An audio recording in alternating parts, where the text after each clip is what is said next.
Vidéo un peu plus concise que la précédente pour vous faire voir ce qu'il y a donc à l'intérieur de la US 2000 de chez Pilantec. Donc technologie donc lithium fer phosphate, donc beaucoup plus rapide que la précédente, donc qui reprend ce que je vais faire aujourd'hui, mais en plus rapide.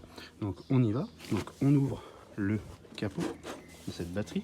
Alors elle est volontairement mise donc à l'envers parce qu'en fait tout ce qui est axé sur Pilantec, donc aux éléments donc, internes, se fait par le dessous. Donc hop, je retourne cette batterie Pilantec. Et là, surprise, on n'a pas 15 cellules, mais on a bien 3 blocs. Vous voyez, premier bloc, deuxième bloc, troisième bloc de cellules. On retrouve 2 cartes électroniques. Donc une de puissance et une qui sert de BMS. Donc, elle est déjà démontée. Donc voilà le BMS Pilantec. Donc on l'appelle BMS chez nous. Chez Pilantec donc, et dans d'autres pays d'ailleurs asiatiques ou américains, donc on l'appelle donc CMU, hein, Control Management Unit, qui est exactement donc pareil que le BMS. Voilà, donc il est muni de CTN et de CTP, donc coefficient de température négative et coefficient de température positif. Donc coefficient de température négative, c'est une résistance ohmique qui voit sa valeur diminuer quand la température augmente, et CTP, coefficient de température positive, on voit en fait la valeur ohmique d'une résistance augmentée quand la température augmente.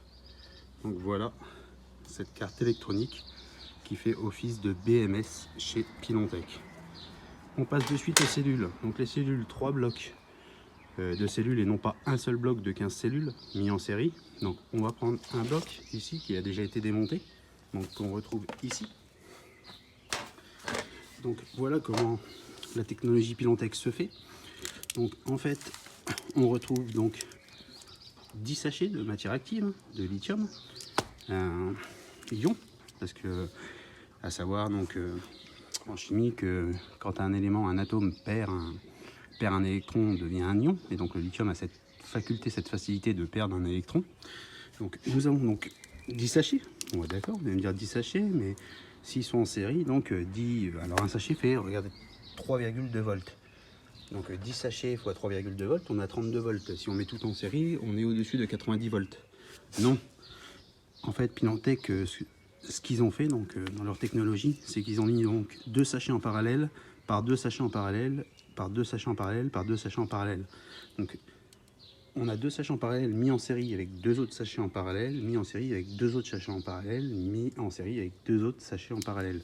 Et donc on a 3,2 volts x 5, on arrive à 16 volts x 3 parce qu'on a 3 blocs. Donc on est bien en 48 volts nominal.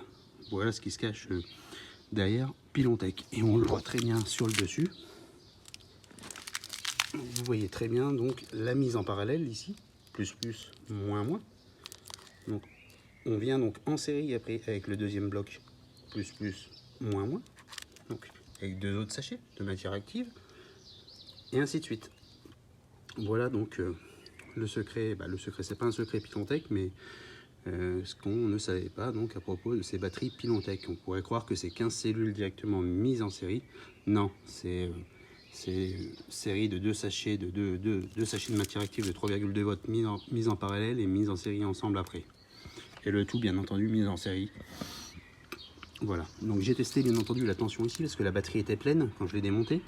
Donc la tension était de 17,1 volts, donc on est à 51,3 volts au total pour les 3 blocs, donc, ce qui représente donc une batterie Pilantec US 2000 à 100% de charge. Voilà pour ce qui est donc de ces cellules Pilantec.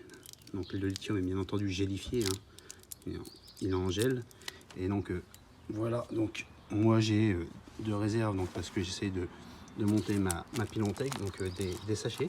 Donc je fais des tests et j'aimerais vous faire voir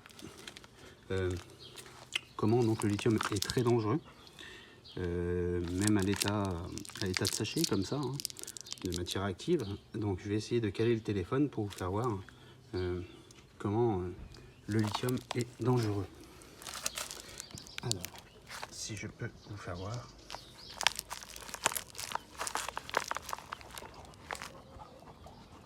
Alors, je vais essayer de caler le téléphone.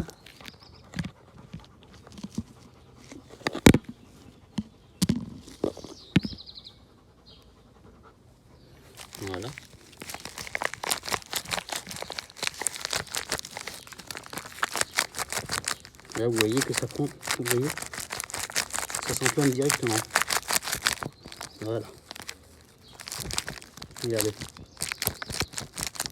Voilà la dangerosité en fait du lithium.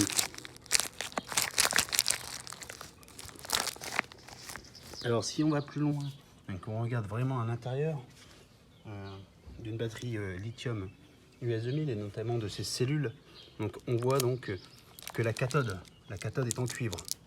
On la voit ici. Donc clairement, donc ce n'est pas du cobalt comme on pourrait croire, c'est du cuivre. C'est de la feuille de cuivre, un élément séparateur que vous voyez ici, et après donc on est sur une feuille de cobalt. Donc voilà ce qu'il y a donc à l'intérieur de la Bilantec. Vous voyez, elle fume encore. Donc un produit extrêmement dangereux, mais extrêmement sécurisé. Donc quand c'est enveloppé dans cette dans ce sachet en fait, dans ce sachet qui lui-même est enveloppé encore dans une autre protection et qui est donc régi par un BMS.